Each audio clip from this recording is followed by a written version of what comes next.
IVF అనేది అమ్మాయి వయసు బట్టి సక్సెస్ రేట్ ఉంటుంది. 100% ప్రపంచంలో లేదు.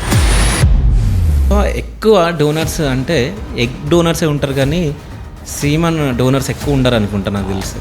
మంచి ప్రశ్న అగైన్.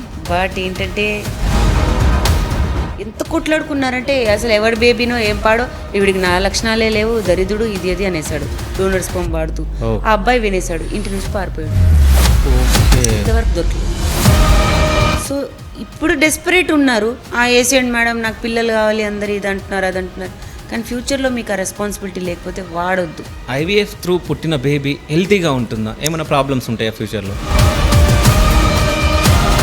రీసెంట్గా వాళ్ళకి పెళ్ళయింది, 14 డేస్లోనే ప్రెగ్నెన్సీ ఆమెది ఓకే అయిందని చెప్పి. సో వాళ్ళ హస్బెండ్ తనని అనుమానిస్తున్నట్టు వీడియో ట్రెండ్ అయింది. సో దాని గురించి ఈ క్వశ్చన్ వేయడం జరిగింది. 14 డేస్లో ప్రెగ్నెన్సీ వచ్చింది, పెళ్ళైన తర్వాత పాసిబుల్.